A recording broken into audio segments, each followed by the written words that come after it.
Hello, and welcome to another short box from Warhammer 40k's Grim History from Beyond. I'm Zeckthar, and for the next few weeks we'll be talking about the Unification Wars. Now, the Unification Wars were a series of military campaigns run by the Emperor to slowly take over Terra, before he began his long campaign of conquering the galaxy and uniting all humanity under his rule. Since next month, Euxin and I will be going over the Horus Heresy, I figured a little background this month would be a good idea. I hope you enjoy the next few weeks on this subject.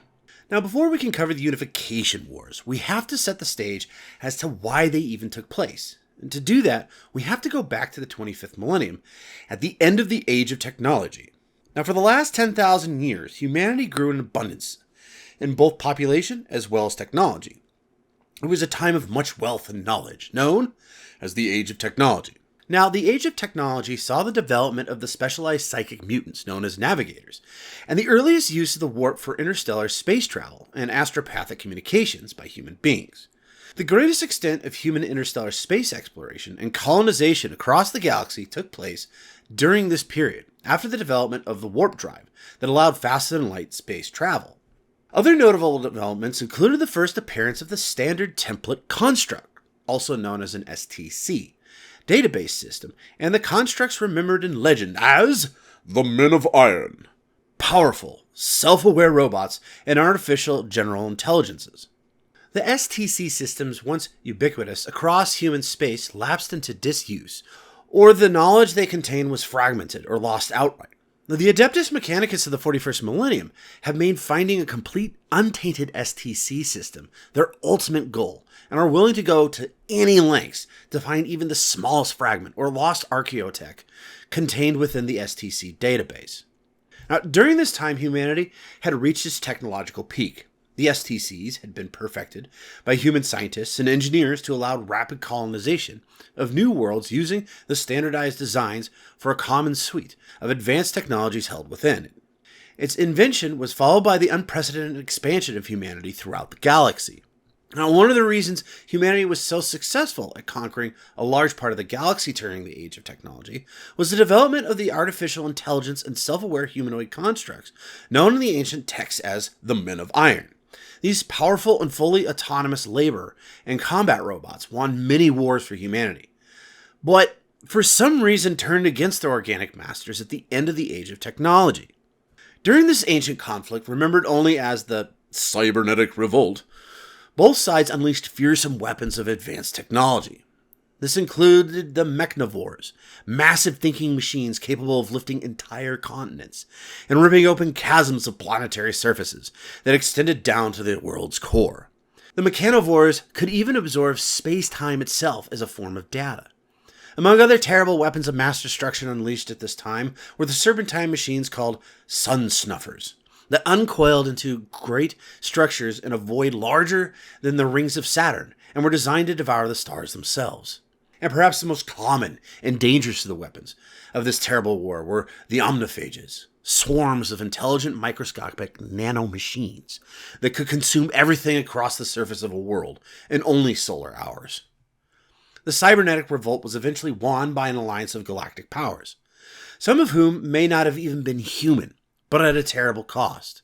The damage to interstellar human society was catastrophic and shattered much of humanity's hard-won economic strength and political unity, and laid the foundations for the later collapse caused by the onset of the Age of Strife. This is where matters of the universe take control out of the hands of humanity, because around this time the Eldari collapse happened, and Slaanesh was born out of the Eye of Terror.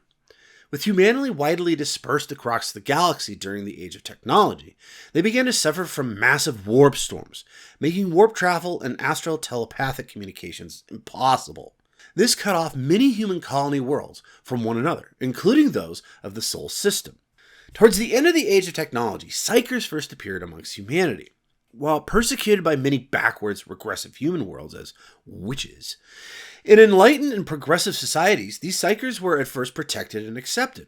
Unfortunately, the intolerance shown towards Psykers would later seem present, as many human worlds ultimately fell during the Age of Strife to the dominance of demons and other warp entities, using possessed human Psykers as a gateway into the Materium.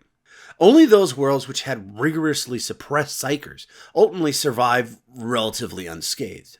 This is the beginning of the Age of Strife, as human civilization collapsed in widespread insanity, demonic possession, anarchy, and interstellar civil war.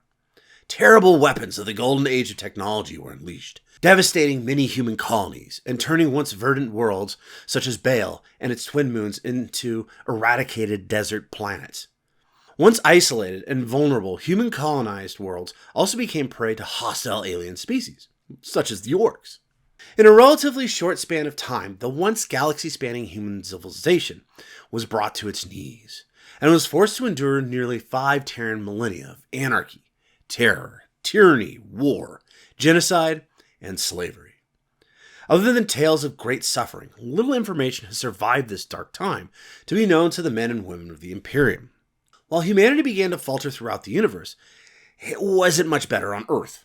The old Earth, increasingly called Terra by its people, and the rest of the settled worlds of the Sol system were surrounded by terrible warp storms at the start of the Age of Strife, isolating the human homeworld for several thousand standard years from the rest of the galaxy.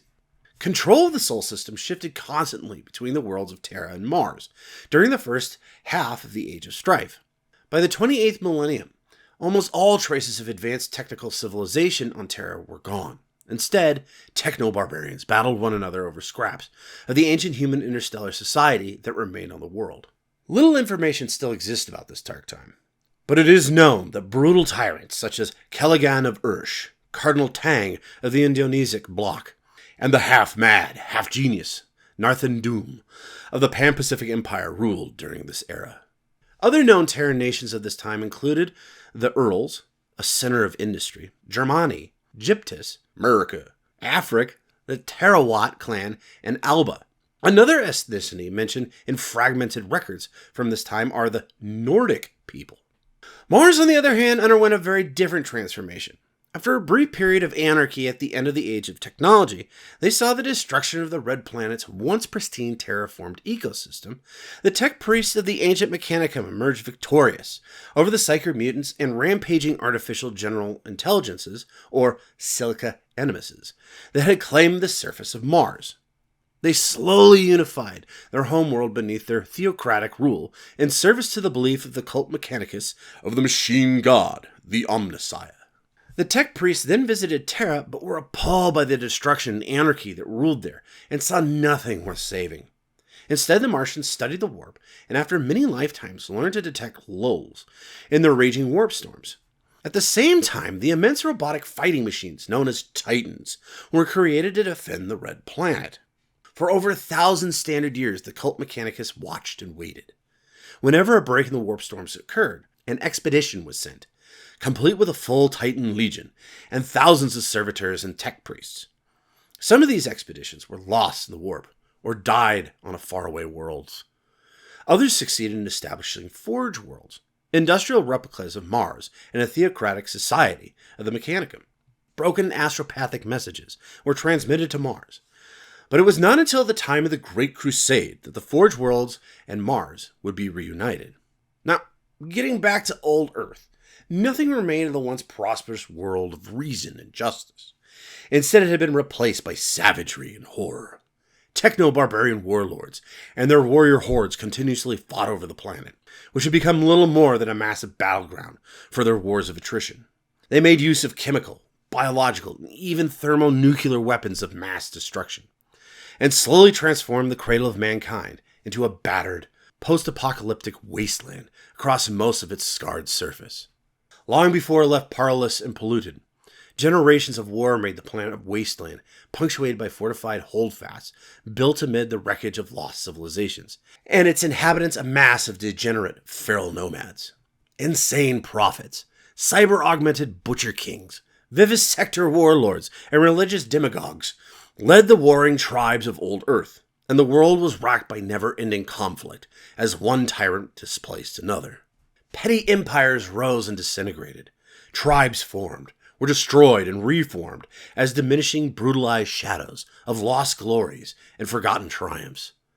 Uncounted billions died unknown and unremembered, while whispered names such as the Unspeakable King and the Seven Neverborn left legends to terrify generations to come.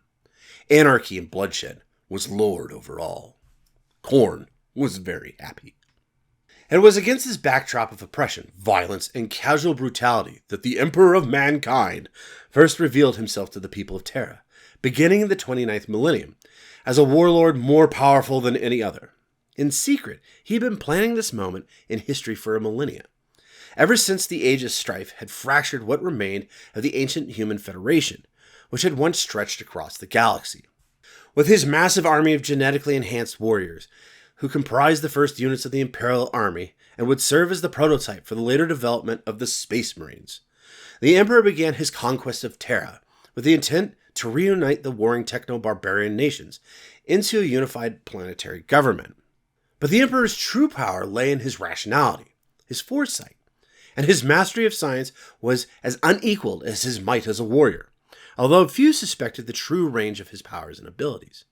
The Emperor conquered great swaths of old Earth, and those that would not join him, he destroyed. But his was a conquest not merely born of blood and ambition.